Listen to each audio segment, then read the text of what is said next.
Vídeo inédito aqui no canal. Bom, vocês que me conhecem já sabem que normalmente eu não faço, nunca fiz um vídeo refutando canais aqui. Mas esse vídeo em questão me deixou muito indignada e é sobre isso que esse vídeo foi feito, para isso que esse vídeo foi feito, para refutar algumas falas do vídeo do Centro Dom Bosco acusando os missionários digitais de estar de mãos dadas com a TL. Então, se você quer saber sobre esse assunto, fica comigo até o final do vídeo, mas antes não esquece, deixa o seu like, se inscreve no canal, ativa o seu sininho e lembrando, todos os comentários devem ser feitos com muito amor, respeito, misericórdia, compaixão com o próximo. Combinado? Institucionalmente, a Igreja Católica é um fracasso. Influenciador digital, vários deles, né, gostam muito de andar bem assim, passo a passo, com alguns políticos. Tem verdade que há muitos na igreja que preferem ainda ficar na sacristia. Inclusive, há um grupo que a CNBB está acompanhando, a Conferência Nacional dos Bispos do Brasil. Eles estão usando a palavra missionários digitais. São todos pequenos, são todos micro-influenciadores, né? Para ver se a gente consegue fazer uma frente a esses que são muito grandes. Para ver se a gente consegue fazer uma frente a esses que são muito grandes.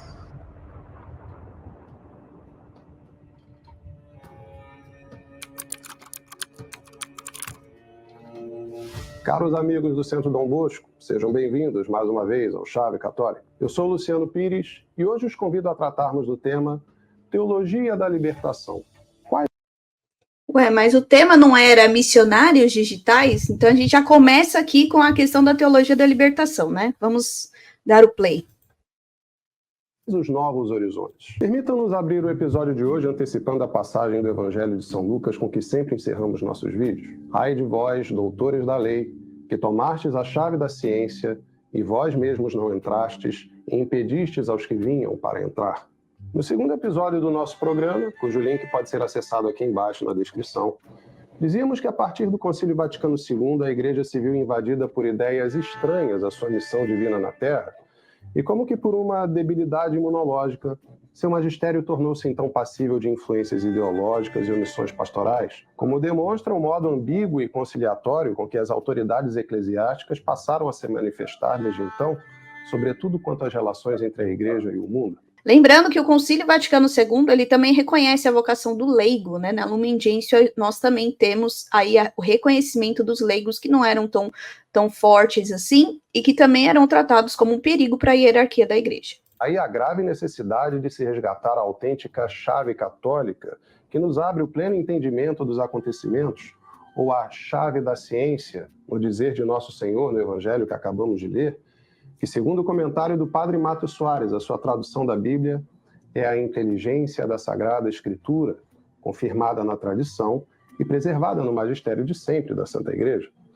Nosso Senhor, naquela passagem, referia-se às autoridades religiosas de então, que, em posse de condições especiais para adentrar a verdade, não só não o faziam, como ainda deixavam de conduzir à verdade o rebanho de Deus, o que lhes valeu grave repreensão.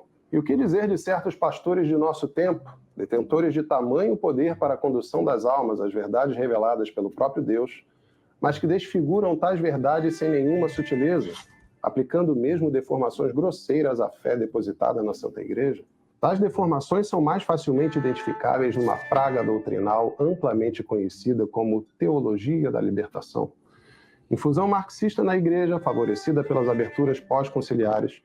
Desde os anos 1960, a teologia da libertação busca achatar a sobrenatural revelação cristã ao horizonte meramente terreno das relações humanas, aplicando a dialética materialista aos artigos de fé, a pretexto de uma suposta opção preferencial pelos pobres. O resultado prático é a redução de Cristo a uma espécie de Messias político, cujo reino não seria propriamente do céu, mas deste mundo mesmo, e cuja realização se dá antes. Vale lembrar que a igreja já condenou a teologia da libertação marxista, né, que faz toda essa confusão, nós já sabemos de cor e salteado, já assistimos documentários sobre essa questão da teologia, Papa Bento XVI já falou, Papa Francisco já falou, São João Paulo II já falou, então todos os papas sempre falam contra o comunismo, tá bom? Contra o marxismo e enfim. Pela mitigação da pobreza material, do que pelo combate ao pecado e elevação espiritual das almas pela graça sobrenatural de Deus. O próprio Cristo nos dá o critério pelo qual se pode avaliar como boas ou mais certas obras. Guardai-vos dos falsos profetas. Eles vêm a vós disfarçados de ovelhas, mas por dentro são lobos arrebatadores. Pelos seus frutos os conhecereis. Colhem-se por... Só lembrando aqui que essa passagem também se aplica a outras ideologias que têm sido também denunciadas aí pelo Papa Francisco, né? As outras ideologias que surgiram e que também já existiam desde a época do Concílio Vaticano II, que também foi uma ferramenta aí para combater a questão do comunismo também, se nós formos estudar toda essa questão, tá? Porventura, uvas dos espinhos e figos dos abrolhos? Toda árvore boa dá bons frutos, toda árvore má dá maus frutos. Toda árvore que não der bons frutos será cortada e lançada ao fogo. Pelos seus frutos os conhecereis. E quais são os frutos da teologia da libertação após 6 décadas de seu surgimento? O principal deles é, sem dúvida, a apostasia, ou perda da fé. Seu falseamento evangélico é tão radical que, por exemplo, acaba por inclinar seus adeptos ao panteísmo pagão, hoje dissimulado no ecologismo, uma espécie de religião que adora o planeta e a natureza criada como se fossem o próprio Deus, e que na prática trata como pecado as ações humanas consideradas contrárias ao equilíbrio interno da Mãe Terra, expressão tomada de São Francisco de Assis e cara a Leonardo Boff, ex-frade franciscano e expoente brasileiro da teologia da libertação. Eu digo até com certo orgulho que coube a mim fazer o discurso junto com Evo Morales. Eu não sei o que é pior, né? Essa demora para chegar no assunto missionários digitais, ou eu ter que ficar ouvindo Leonardo Boff, né? Sendo que a gente já sabe todos os pensamentos deles, né? E isso também é uma prática em alguns discursos, né? Da questão de comunicação. Eu primeiro trago toda uma introdução, é importante ter uma tradução sim, mas uma introdução muito longa, né? Para que possa fazer com que as pessoas entendam essa relação do que está no título, né? Missionários de mãos dadas com a teologia da libertação. Pode ver que até agora nós só tivemos uma única informação sobre o encontro, mas falou-se muito mais da teologia e de Dom Moll também, né? Então isso também já segue uma lógica aí para que nós possamos chegar ao final e não, realmente eles estão de mãos dadas com a TL, e a gente vai entendendo ao longo do vídeo sobre isso. Lá na Assembleia da ONU, para fazer a prova, ele, a mais política e eu, a mais científica, que a Terra, de fato, é viva, é mãe, e todo o amor, carinho que nós damos às nossas mães, devemos tributá-los à nossa Mãe Terra. Caro, na Constituição, tanto no Equador como na Bolívia, na Constituição, o primeiro parágrafo, em nome da Pachamama, da Grande Mãe. Não, primeiro começa em nome de Deus, em nome da Pachamama, nossa grande mãe. E mais, quem produz tudo é a Pachamama, é a grande mãe terra. Nós trabalhamos para ajudar a terra quando ela precisa. De fato, no Cântico das Criaturas, composto por São Francisco de Assis no século XIII e citado pelo Papa Francisco na encíclica Laudato Si, sobre o cuidado da casa comum, de 2015, encontra-se a seguinte estrofe: Louvado sejas, meu Senhor, por nossa irmã, a Mãe Terra, que nos sustenta e governa, e produz frutos diversos e coloridas flores e ervas. Notemos que o louvor é dirigido não à natureza mesma. Gente, aqui a gente já percebe, né? E se a gente for pensar, então, nesse discurso, até São Francisco de Assis era TL, né? Porque ele falava da natureza, ou, por exemplo, a Gaudatio Ex Spes da Concílio Vaticano II, que também fala sobre a questão da natureza, não. Então, assim, aqui até o momento só mostrou os erros da teologia da libertação, né, como a fala do Leonardo Boff, que não se enquadra com aquilo que a igreja diz. Aliás, o irmão do Leonardo Boff, o Frei Clodovis Boff, que também era da teologia da libertação, mas que agora ele diz que se arrepende amargamente de tudo que ele fez nesse período, né, ele agora bate na teologia da libertação, e nós já fizemos um vídeo aqui reagindo sobre isso também. Né? Vamos ver aí o que vai vir mais. Mas ao Senhor dos céus, em agradecimento pela natureza criada, através da qual Deus nos proveu o sustento do corpo. Vale notar também que o Cântico das Criaturas foi composto por São Francisco de Assis quando sua saúde encontrava-se já bastante debilitada, especialmente em função de nada menos que os estigmas de Nosso Senhor, que lhe foram sobrenaturalmente impressos em seu santo corpo, sinal extremo de sua configuração a Cristo. Ou seja, não se pode de modo algum encontrar em São Francisco de Assis o fundamento de uma fé naturalista que vê nos desastres naturais apenas a consequência mecânica das negligências políticas e econômicas do homem para com o meio ambiente. Ao contrário, o amor sobrenatural que abrasava o coração de São Francisco não lhe deixava dúvidas de que a razão primeira dos males que se voltam contra nós neste mundo é o pecado. De modo que as catástrofes climáticas, mais do que vinculadas ao descuido humano para com a natureza que o cerca, vinculam-se, antes, ao descuido humano para com a alma e sua relação com Deus. Bom, até agora aqui são os mesmos argumentos da TL. Ele poderia usar muitos outros argumentos, né, sobre os erros da teologia da libertação, que nós já sabemos de cor e salteado quais são, né? Nós estamos aqui mais ou menos quase 9 minutos e ainda não foi o assunto, missionários digitais e a TL, tá? Tem toda uma introdução ainda sobre a teologia, ainda foi colocado aí o documento do Laudato Si, do Papa Francisco, então falando da questão do ecologismo, né, que o pessoal da teologia da libertação gosta de confundir também nos documentos da igreja, inclusive a Laudato Si, que eles usam muito para confundir, né, a questão da ecologia.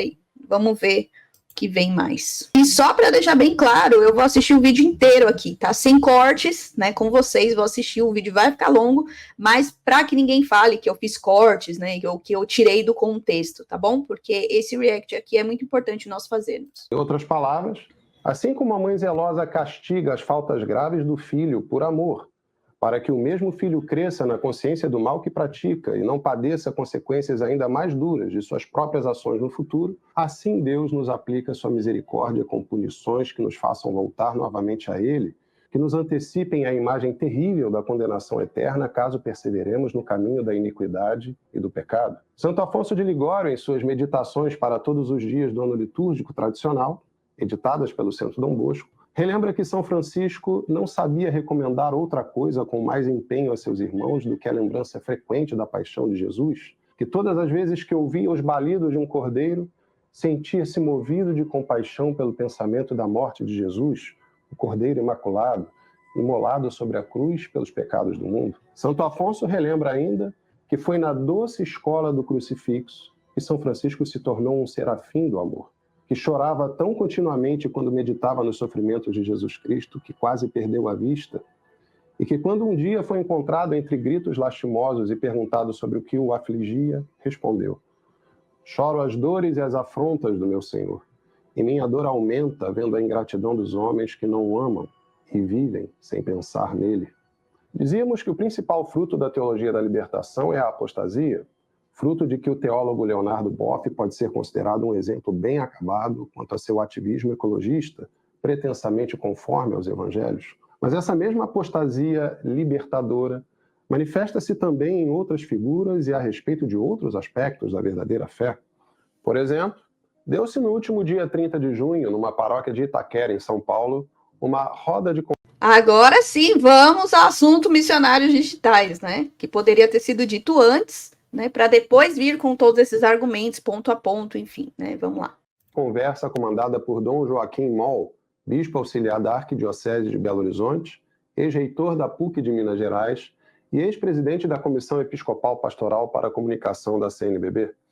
O evento foi filmado de... Só uma parte aqui do vídeo que é importante frisar. Vocês viram que ele disse que Dom Moll é ex-presidente da Comissão Episcopal de Comunicação, né? Então ele não faz parte, falei isso nos 2 vídeos que eu fiz, inclusive na live. Dom Moll não é mais, não está à frente da comunicação. Inclusive este livro aí, que foi lançado agora, em fevereiro de 2024, que foi essa roda de conversa, foi um pedido do Dom Moll para que ele pudesse fazer, que essas pessoas pudessem analisar e fazer toda a pesquisa sobre os influencers católicos, tá? Não tem relação com a CNBB, ou a gente precisa saber diferenciar, senão a gente mistura as estações. Então, só para reforçar aqui, porque algumas informações, como teve muita informação de trecho bíblico, documento, outras figuras, vai se esvaindo das nossas cabeças. Disponibilizado publicamente no YouTube, mas retirado poucos dias depois.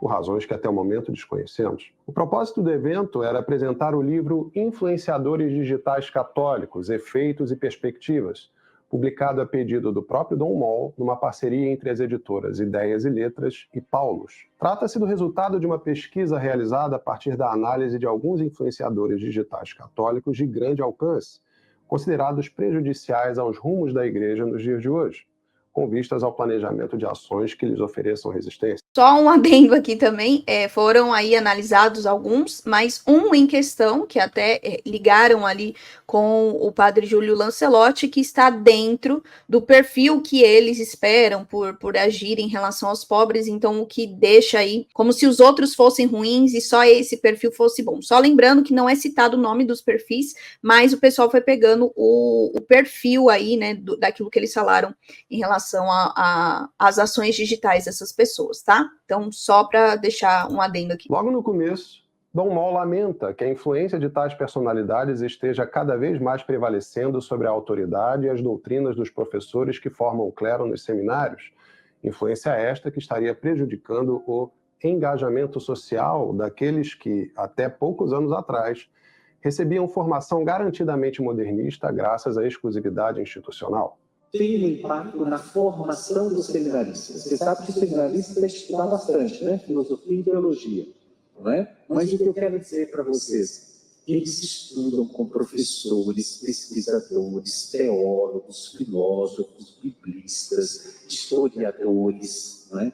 Estudam bastante, mas eles estudam também na cartilha, no livro digital dos influenciadores. E muitos deles preferem a formação que é dada pelo influenciador digital do que pelos seus professores ali junto com eles. Bom, gente, isso que o Dom Mol fala não é mentira, né? Realmente existem muitos seminaristas que acabam tendo as formações ali, né? E também tendo os influencers digitais católicos que têm inúmeros cursos. Por um lado, isso é bom, né? Porque eles vão agregando mais informação. Então, quando a gente está na faculdade, é importante nós fazermos vários cursos aí, né? Além daquilo que nos é dado na faculdade. Mas, todavia, entretanto, alguns seminaristas, eles acabam agregando no conhecimento e esquecendo de outros também, né? Inclusive, já conversei com outras pessoas de outras dioceses que têm dito que existem alguns seminaristas que estão muito desobedientes porque entendem que aquilo que o influencer digital diz é a verdade, o que é falado na faculdade é a mentira, né, sendo que ele poderia confrontar ali com a verdade de Cristo, enfim. Então, o que o Dom Mol falou ali não é mentira, tá? Mas também a gente não tem o outro trecho que ele possa falar que, mas isso eles estão, isso está errado, enfim, só tem essa fala dele que realmente é uma realidade dos seminários hoje em dia, tá? E isso não quer dizer nem que é bom nem ruim, tem o lado positivo e o lado negativo da história. Também assinala o declínio das pastorais sociais, lamentando que os fiéis atualmente concentrem suas atividades na oração. Então, tinha pastoral para atender às necessidades das pessoas. Hoje essas pastorais estão acabando, porque o pessoal só tem tempo para poder fazer o texto dos homens, das crianças, das mulheres, dos adolescentes, a adoração, e aí não tem tempo de socorrer o outro. Mais uma verdade de Dom Mol. Quem serve na paróquia sabe que isso é uma realidade, não é só de agora, não. Inclusive, os carismáticos eram taxados como pessoas que só rezavam, porque quando tinham os eventos ou necessidades na paróquia, eles nunca estavam disponíveis, apenas orando e rezando, né? Então, o que a gente aprende lá, né, com a história de Marta e Maria, né? Marta, tu te preocupas demais, mas não quer dizer que uma estava mais certa do que a outra, mas que existe um tempo para orar e um tempo para fazer as coisas. Inclusive, nesse vídeo aí tem um comentário de uma pessoa falando que ela prefere rezar o terço do que se envolver com as pastorais que estão ali contaminadas pela TL. Ué, se nós somos soldados, resistência contra a teologia da libertação, nós temos que ter ações efetivas nas pastorais. Pastorais essas que estão cada vez mais com dificuldade de encontrar bons servos, né? Por conta dessas questões. No vídeo foi falado sobre os bons frutos da TL, né? Que não há bons frutos da TL. E desse movimento que nós temos hoje em dia, será que realmente tem bons frutos? Tirar pessoas da pastoral é bons frutos? Pessoas que não vão na missa porque não é a missa tridentina, ou é porque é desse rito, são bons frutos? As pessoas estão se afastando da Eucaristia? Será que isso também é bom fruto? E aí não estamos falando de TL, estamos falando de outros movimentos, outras ideologias. Uma pessoa ir ao grupo de oração e não ir na missa é um bom fruto? Negativo. E eu estou dizendo isso porque eu já vi casos, essas questões. Por exemplo, existia um grupo de oração que tinha adoração e missa antes do grupo de oração. Sabe o que as pessoas faziam? Elas iam, ficavam lá fora enquanto estava tendo adoração e missa e só entravam quando tinha grupo de oração. Isso é bom fruto? Não é bom fruto. E realmente nós estamos precisando de pessoas para as pastorais. Pastoral da limpeza, pastoral da criança, essas ações onde nós precisamos transbordar o amor de Deus e que tem faltado. Isso não é bom fruto também. Dom Mol aponta a indesejável associação desses influenciadores a certos políticos. Influenciador digital, vários deles, né, gostam muito de andar bem assim, passo a passo, com alguns políticos. Vale notar que o mesmo Dom Mol, ainda enquanto reitor da PUC de Minas Gerais em 2016, participou de um evento público socialista em que manifestou a mensagem libertadora do Evangelho e uma estranha definição de esperança. Tem verdade que há muitos na igreja que preferem ainda ficar na sacristia, mas é verdade também que não são poucas as comunidades que já se encantaram com a mensagem libertadora do Evangelho e aqui estão presentes. A esperança é uma menina moça que habita dentro de nós. E aqui 2 pontos, né? O que Dom Mol falou, que os influenciadores gostam de estar junto com políticos, é real, ele não mentiu. Só que aí o que ele faz? Ele também gosta de ficar envolvido nessa questão da política. Ou seja, um tá errado, o outro tá errado também. Porque, aliás, existem muitos influenciadores que cresceram durante a pandemia porque se aliaram a políticos ou ficavam lambendo políticos, né? Então, os 2 lados estão errados. Dom Mol ainda pior, porque ele é bispo, é autoridade eclesiástica. E aí, tudo que ele falou cai por terra com esse vídeo. Ele não deveria nem se envolver, né? Ele tem uma outra importância que não ficar se aliando a essas questões, principalmente a grupos como esse, que são totalmente contra o próprio evangelho, né? Então, ambos estão errados aí. Não tem nenhum certo. O pior é que ele falou a verdade, mas depois ele foi lá e fez errado também. De todo o evento, profundamente representativo das heresias encobertas pela superfície socialmente altruísta da teologia da libertação, deu-se a partir da fala de um participante da roda de conversa, em que ele manifesta a preocupação de que se possa reverter uma situação resolvida pelo Concílio Vaticano II com sua reforma litúrgica. Segundo o participante, com o qual Dom Mol declara alinhar-se nesse ponto mais adiante, a influência de uma mentalidade pré-conciliar nas redes digitais ameaça o entendimento da Eucaristia como partilha do mistério pascal de Cristo para transformá-la em um amuleto. Só trazer um ponto que me chama muita atenção, Dom Mol, que é, em primeiro lugar, muitos desses influenciadores têm uma relação de uso da tecnologia da modernidade para um ataque ao mundo moderno.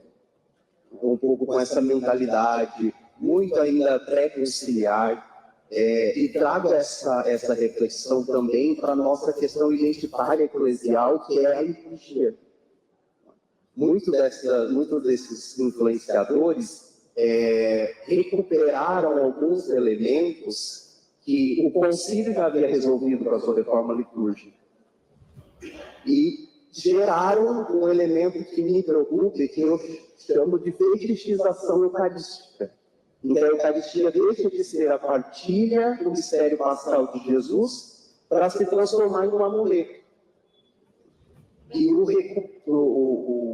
esses elementos todos juntos, a meu ver, são uma busca de instrumentalização de um elemento que é constitutivo da nossa identidade religiosa, católica, em favor de uma visão de mundo que, na verdade, é privilegiada. Só um adendo a essa dimensão litúrgica dos métodos utilizados pelos influenciadores. Se eu pudesse discorrer um pouquinho sobre essa dimensão, relação entre liturgia e os influenciadores. Olha, acho muito interessante, inteligente a pergunta, e mais do que a pergunta, a colocação, viu? Eu me coloco alinhado com você nessa perspectiva de reflexão. Vejam, portanto, caros amigos, que para os adeptos da teologia da libertação, o Santíssimo Sacramento não é o corpo, sangue, alma e divindade de nosso Senhor Jesus Cristo. Mas o rapaz não falou isso. Ele falou o mistério pascal de Cristo. O mistério pascal de Cristo é a paixão, morte e ressurreição de Cristo, a presença de Cristo. O que o rapaz disse ali, e é pior que é verdade, né? É que alguns influenciadores digitais usam a Eucaristia. A Eucaristia é essa que nós celebramos na missa, que é um momento em comunhão com Cristo, com Deus, né? Entre eu e Deus e os meus irmãos de comunidade também, onde nós partilhamos, assim como Cristo fez na última ceia. Essas pessoas hoje em dia usam a Santa Missa como um amuleto. Sim, e o que ele falou no final foi muito importante para nós refletirmos. Estou dizendo do rapaz aqui.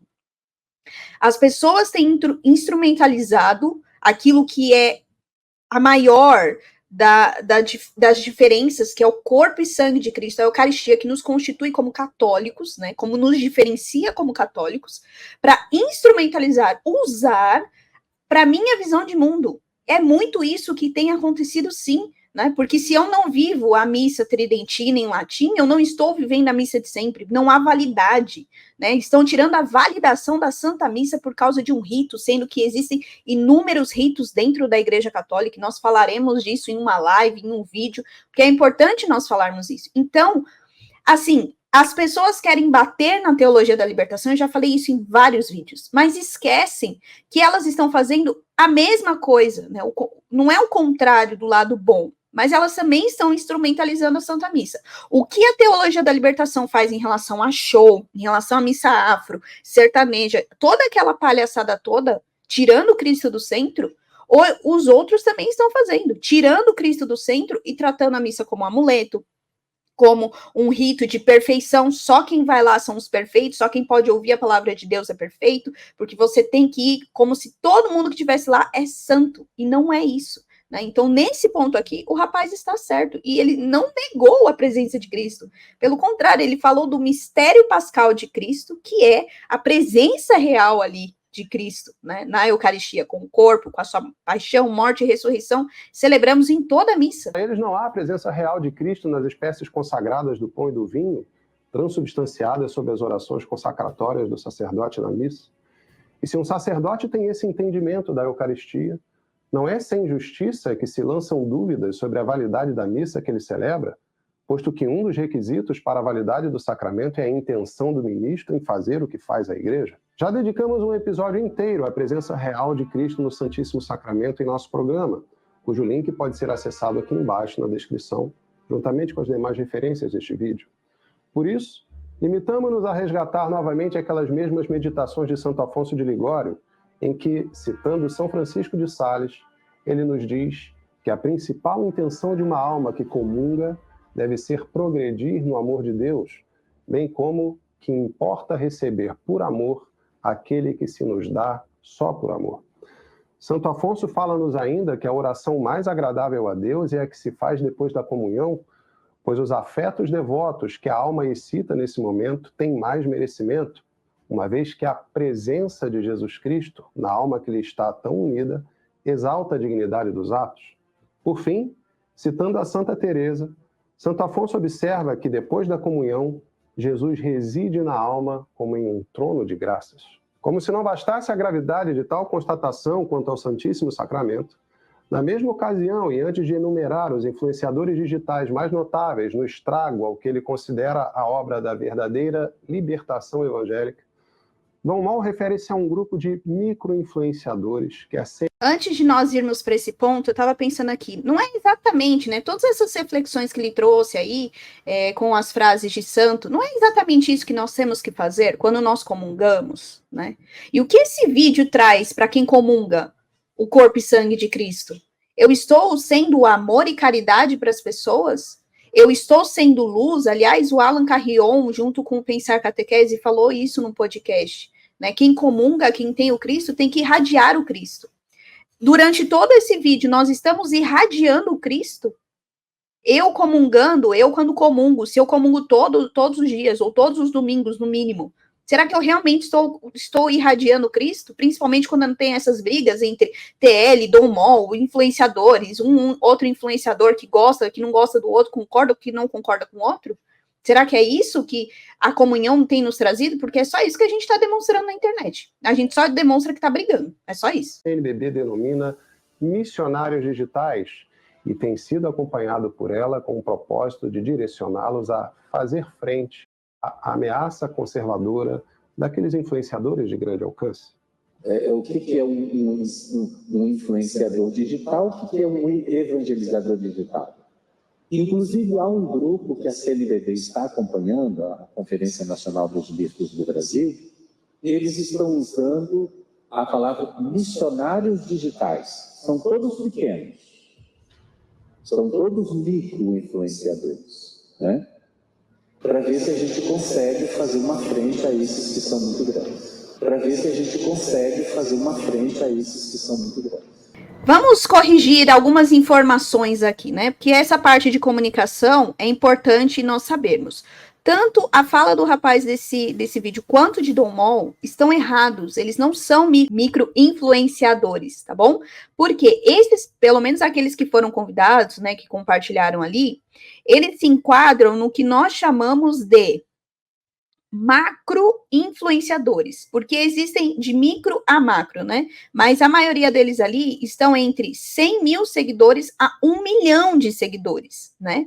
Eu, no caso, eu sou uma micro-influenciadora e eu não fui convidada, né? Porque eu estou entre 10 mil a 100 mil seguidores, né? Então, essas pessoas que foram acompanhadas aí pela CNBB, que mostraram que estavam lá, elas têm mais de 100 mil seguidores. Então, elas são macro-influenciadores. Então, vamos aos números. Nano são de 0 até 10 mil seguidores, micro-influenciadores de 10 mil a 100 mil seguidores, macro-influenciadores entre 100 a 1 milhão de seguidores e mega-influenciadores de 1 milhão a mais seguidores, tá bom? No caso, o Padre Paulo Ricardo, por exemplo, ele já é um mega influenciador, porque ele passa de 1 milhão de seguidores. E eles não contabilizam só YouTube, né? Mas também contabilizam lá o perfil no Instagram, que é muitos desses missionários estão no Instagram também. Aliás, o canal aí que muitos sempre comentam aqui, né, da Lina Luz, ela está entre o mega influenciador, porque tem mais de 1 milhão de seguidores no canal do YouTube dela,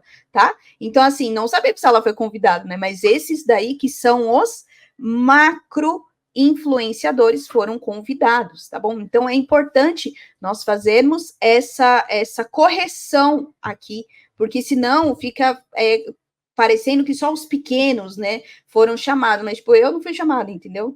São só esses daí. E eles já explicaram. Vamos ver se no vídeo eles vão trazer essa explicação, né? Um outro ponto aqui, né, que Dom Mol falou, né, que a CNBB está vendo, está analisando o erro na fala. Por que foi falar isso? Porque a CNBB, ele falou, como a fala dele aí, parecia que a CNBB estava o quê? Para influenciar, né, marionetes. E não é isso, gente. Aliás, se você acompanhou a cobertura do canal aqui e também lá do encontro, você vai ver que eles não falaram nada disso que ele está falando. Ele nem deveria ter falado isso, porque o encontro só foi divulgado dias depois, né? E ele fez no dia 30. Então, era algo que a CNBB ainda estava, não que escondendo, mas vivenciando ali. Então, foi um erro de Dom Mol e fazer frente, né? Que até alguns de vocês falaram isso nos comentários. Fazer frente é bom, sim, né? O que foi até que o inscrito falou, que eu adorei essa frase. A imprensa se combate com a imprensa, a mentira se combate com a verdade. Que bom que eles estão ali trabalhando, mas não é nessa questão, nesse ponto que Dom Mol deu a entender de manipular ou de transformar ali os missionários influencers em marionetes, né? Não é essa a intenção da CNBB, tá? Se é de Dom Mol, não sei, mas da CNBB, aquilo que foi falado e demonstrado, não é essa a intenção, tá bom? Até porque o termo missionários digitais não foi criado pela CNBB, foi criado por Roma, Santa Sé, por causa da Igreja de Escuta, né, do caminho sinodal aí. Então não tem nenhuma relação, a CNBB criou, a CNBB não criou nada. Ao menos 2 conhecidos influenciadores católicos divulgaram em suas redes sociais a participação no primeiro Encontro Nacional de Missionários Digitais, promovido no Santuário de Nossa Senhora Aparecida no dia 13 de julho pela CNBB, atualmente presidida por Dom Jaime Spengler. Vamos lá. Não foram só 2 conhecidos, existem outros também que divulgaram, né? Garota Sentinela, que talvez você não conheça, muitos desses não conhecem, por exemplo, Santa Carona, Alan Carrion, Pensar Catequese, o Mitchell, o catequista também esteve lá presente, teve muitos outros, o Mateus, que é da Cola de Deus, né, que criou os igrejeiros, nem todos conhecem o Mateus, a grande maioria mesmo conhece mais o Santa Carona, que divulgou a carta ali, né? Mas outros também divulgaram, então não foi pelo menos 2, né? Foi pelo menos 2 o que eles conhecem, mas existem outros ali que divulgaram, inclusive, depois quando você vai ali pesquisando as pessoas que foram para o encontro, você vai vendo que eles também divulgaram a carta convite, e outros que só divulgaram depois de participar. César Portugal, que era da Canção Nova, o professor Felipe Santos, filho do Dunga, que também era da Canção Nova. Então, assim, eles são muito conhecidos também, né? E só reforçando aqui, porque senão vai confundir, porque já teve muita informação nesse vídeo aí deles. Dom Jaime é presidente da CNBB, não é da Comissão Episcopal de Comunicação. Atualmente, quem está cuidando da Comissão Episcopal de Comunicação, que esteve à frente, participou do encontro, inclusive do encontro da PASCOM, o 8º Encontro Nacional da PASCOM, é Dom Valdir Castro. E além deles, a Santa Sé também mandou o secretário do Dicastério da Comunicação, aí, que participou e falou com os missionários digitais, que também falou lá na PASCOM, que também foi ao PHN levar uma palavra do Papa, né? Então, não é só Dom Jaime aí, tá? Existe também toda a comissão de comunicação que trabalhou bastante nesse final de semana aí. Correligionário de Dom Mol.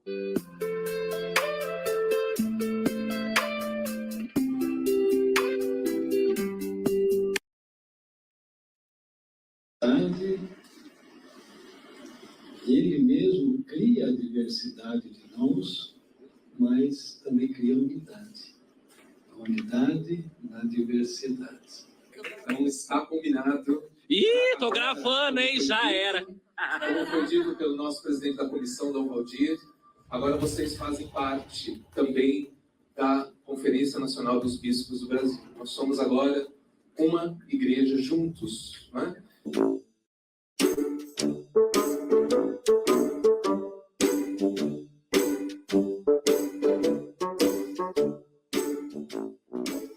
Gente, só um adendo aqui, né? Essa fala ali, a gente vai assistir até o final, mas eles não colocaram ali o trecho em que falaram que não é possível enquadrar o Espírito Santo, porque os missionários digitais falaram sobre o vídeo de Dom Mol, né, que foi retirado aí da internet, porque realmente eu não achei até o momento esse vídeo, eu tô procurando até hoje e não achei. Eles falaram, o Alan Carrion falou sobre isso, e eu falei em vídeo aqui, eu trouxe isso porque eu sabia que uma hora alguém ia falar, né, que eles estavam sendo aliciados, adestrados, enfim, né, como tem sido feito aí nesse vídeo todo. Primeiro, eles falaram da teologia da libertação, com inúmeras informações que a gente já sabe de cor salteado da teologia da libertação, né, para colocar o encontro dos missionários digitais em pouquíssimos minutos, para meio que ligar eles, olha, viu como eles estão aqui de mãos dadas com a TL? Mas existem outras informações do encontro dos missionários digitais que não foi falado aí.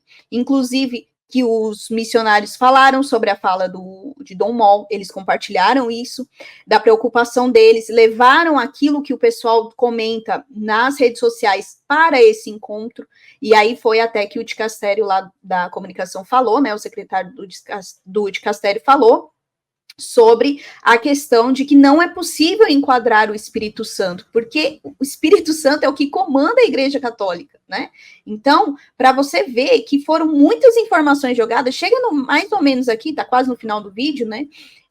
A sua mente já tá tão cansada com tanta informação que você vai realmente fazer essa ligação que tá no título, Missionários Digitais de Mãos Dadas com a TL.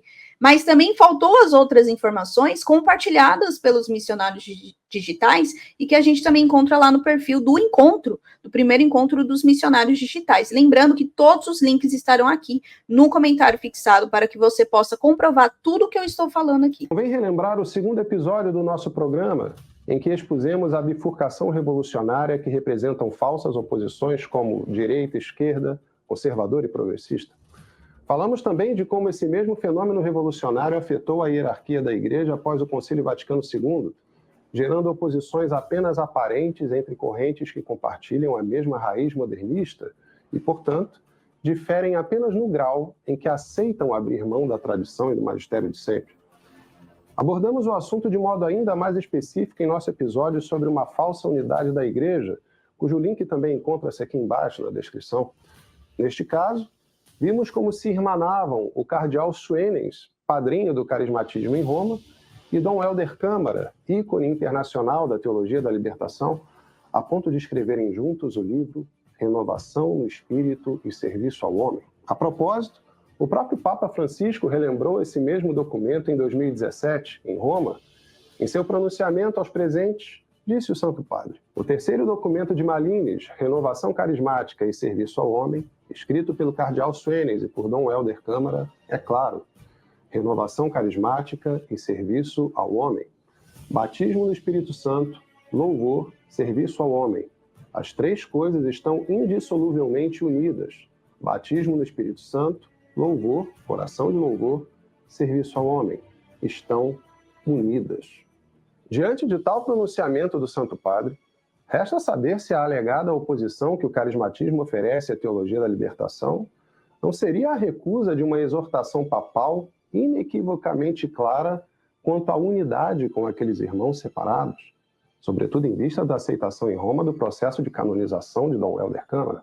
Em suma, a decadência pela falta de frutos efetivos da teologia da libertação parece estar levando a um... E aí aqui vamos para mais um ponto. Começou lá com a teologia da libertação, minutos ali falando pouco do encontro dos missionários digitais, faltou muita informação aqui, né? Inclusive da cobertura do evento, que foi extremamente importante para essa questão de briga na internet, que existe tanto dentro da igreja quanto fora, eu já falei isso em outros vídeos. Aí agora existe também a questão da renovação carismática brigando se ela é uma boa oposição contra a teologia da libertação. Gente, a renovação carismática foi ela que combateu a teologia da libertação há muitos anos. Lá no comecinho, foi o batismo no Espírito Santo que fez com que muitos saíssem ou não caíssem na teologia da libertação, né? E aí ele puxa para a questão da unidade da igreja, que foi aquele vídeo lá que eu nem terminei de assistir, porque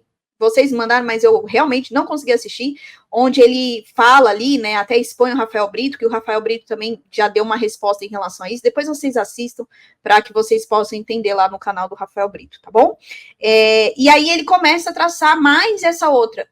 Entende que é muita informação acerca de um assunto que poderia ser pontual, mostrar ali os erros ou aquilo que os missionários digitais poderiam ter falado, que eles acabaram falando, né? Eles estão até compartilhando isso agora também, né? Então, acaba confundindo muito a nossa cabeça. E aí, no final, a gente, realmente, eles estão lá de mãos dadas com a TL. Eu tô falando isso porque teve um inscrito do canal que veio falar comigo e falou que assistiu e falou: Ju, eu não entendi nada, porque uma hora falou de teologia da libertação. E, gente, os meus inscritos, assim, são pessoas muito inteligentes, às vezes trazem assuntos na live que até eu desconheço. Então, assim, as pessoas não conseguiram entender toda a linha cronológica e a linha de lógica aí do que eles comunicaram, né? E até ficaram falando: nossa, mas foi só isso dos missionários? Eu pensei que eles iam falar mais, né? Porque teve até cobertura, enfim. Vamos aí para o final do vídeo deles. Uma nova edição das comunidades eclesiais de base, as SEBs, de onde nasceu historicamente o Partido dos Trabalhadores, mas agora em versão digital. Que tem uma parcela da nossa base ligada à comunidade de base da igreja. E a julgar pelos 2 eventos que descrevemos neste vídeo, a palestra de Dom Moll e o consequente Encontro Nacional de Missionários Digitais em Aparecida, o método da vez parece ser o aliciamento de católicos jujubas, que tanto relativizam a crise da igreja e criticam os ambientes católicos tradicionais para, agora, ironicamente, fazerem-se soldados úteis à teologia da libertação contra uma alegada ameaça conservadora, também ela ancorada no modernismo. Só um detalhe aqui para você que não entendeu, né? Ele falou das SEBs, que eram a forma como a teologia da libertação marxista influenciava, então a parte política, essa ideologia influenciava na questão da igreja, que realmente, assim, foi muito perigosa durante muitos anos, né? E que agora, né, a TL ali, a teologia da libertação marxista, ela agora usa os missionários digitais, esses missionários digitais, que sim, eles já bateram, já ensinaram sobre teologia da libertação, tem artigos maravilhosos do Catequista, Santa Carona e tantos outros influencers que lá estão, já explicando do mal sobre a teologia da libertação marxista, né? Então, trazendo fatos ali e realidades também, tá? Então, não são católicos jujubas. Aliás, quem inventou esse termo aí, católico jujuba, e eles sempre falam isso no perfil, é o catequista, inclusive batendo nos católicos jujubas e nos católicos que eles têm um outro nome que eu esqueci, que é tipo os fariseus, tá? Então, ele traz isso como se eles estivessem sendo marionetes, sendo aliciados, né? Como se fosse, assim, uma organização criminosa que estivesse usando os influencers digitais como se eles não irradiassem o Cristo, como se eles também não tivessem excelentes cursos que ensinam pessoas a serem pessoas catequistas melhores, católicos melhores, né? E aí ele vai usar uma fala do Matt, que é dos igrejeiros, ele tinha, não sei se ele ainda está ativo, o canal O Cristocêntrico, né? Vamos ver aí o que ele fala. Gente, eu queria explicar uma coisa para todo mundo, principalmente os protestantes, eles não conhecem a nossa geração de católicos. Isso que eu ia te perguntar. Eles não conhecem, eles conhecem a geração da minha avó. Tipo, eles ficam, você beija pé de santo? Tipo, é a única pergunta que eles falavam. Porque o que eles conhecem é a geração dos nossos avós. Eu falei, claro que não, gente. Eu falei, gente, se vocês soubessem. E aí tem a fala do Matt, que é tirado totalmente do contexto, tipo, é uma pílula ali jogada, né? Que a gente pode entender de várias formas, né? Esse é o Matt aí que eu comentei, né? Por quê? Porque muitos antigos acabavam tendo atitudes que faziam com que os protestantes entendessem que os católicos adoram imagens. Por exemplo, abraçar a imagem, beijar o pé. A gente sabe que tem pessoas que exageravam. Pelo menos foi isso que eu entendi do que ele falou, né? Mas aí a gente teria que pegar o trecho inteiro da fala, antes e depois, para que nós pudéssemos aí realmente entender o que ele falou. Só esse trechinho aí não dá para fazer as afirmações que ele fez anteriormente, não. Aliás, foi uma reclamação de muitos quando ele fez o vídeo contra o Rafael Brito, né? Pegando os trechos ali, e foi até depois que o Rafael explicou também. E aí, no final, ele encerra aqui com a frase que nós sempre falamos no canal. O inferno não prevalecerão sobre sua igreja. Assim, permaneçamos firmes na fé, na tradição e no magistério de sempre. Rezemos pela conversão e firmeza de todos os religiosos e leigos, seduzidos pela apostasia e pela tibieza.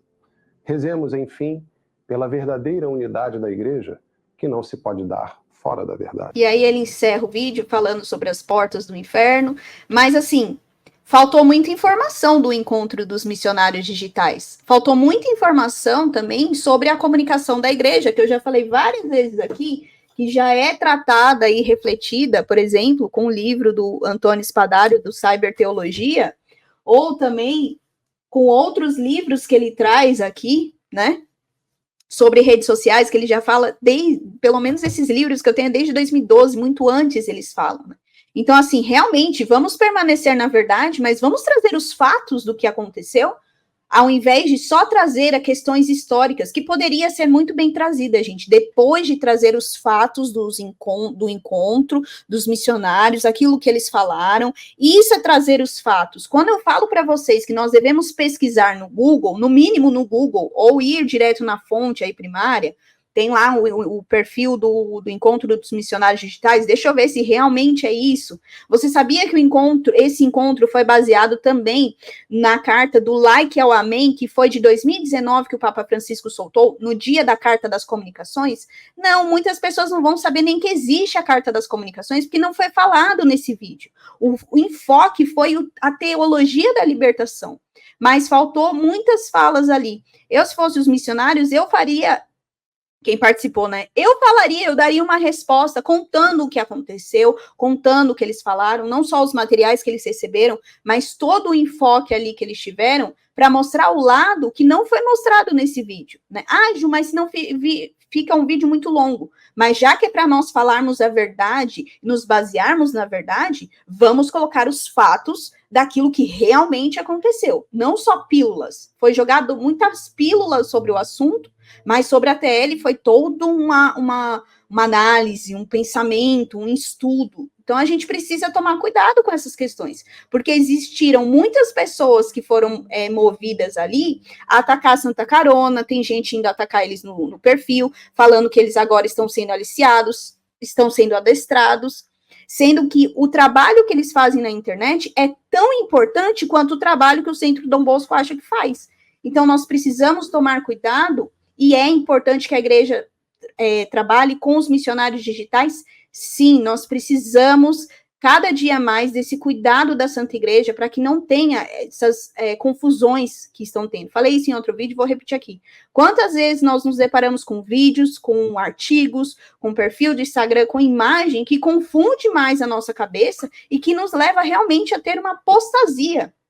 Eu posso dizer que muitos desses influencers que estiveram ali na questão dos missionários digitais, muitas outras questões que estão sendo passadas na igreja, me fazem ter muito mais fé do que cair na apostasia. Isso é uma experiência minha e é a experiência de muitos de vocês que comentam nas nossas lives, nos nossos comentários, né? E só um adendo aqui, vejam os perfis, vou tentar deixar também no comentário fixado dessas pessoas que eles citaram. Veja se eles vão mudar o discurso, comprove isso, vá investigar. Vamos lá, eu vou fazer isso. Depois do encontro, eu estou vendo tudo que eles estão fazendo, para ver se eles não estão sendo adestrados, né? Mas isso não vai acontecer, porque já foi falado isso muitas outras vezes e não aconteceu, gente. Acaba ficando só aqui, ó, no meio do YouTube e meio de outras redes sociais também. Então, tomemos muito cuidado com isso. Só lembrando, porque tem gente, né, que às vezes não vai entender. Esse vídeo aqui não tá querendo atacar a pessoa ou o centro, enfim. É as questões que foram faladas ali, tá? Eu fiquei muito indignada, muito chateada. Existem muitos vídeos que já me indignaram, mas esse em questão me incomodou muito pela falta de informações que trazem uma outra visão sobre os fatos também, sempre ligando a essa questão de teologia. Então, é por isso, tá? Não tem nenhum ataque aqui, não tem nenhuma briga, nenhuma divisão. Só queria esclarecer esse assunto, porque nós já estamos acompanhando esse assunto desde que soltaram a carta convite lá, o pessoal, os influenciadores soltaram a carta convite, tá? Então, só para esclarecer aqui, combinado? Então, é isso. Não esqueça de deixar o seu like no vídeo também, se inscrever no canal, ativar o sininho. Lembrando que todos os comentários devem ser feitos com muito amor, respeito, misericórdia, compaixão com o próximo. Da mesma forma que eu fiz e lutei para fazer este vídeo aqui, né? Respeitando essas regras. Combinado? Então é isso. Até o próximo vídeo, até a próxima treta ou polêmica.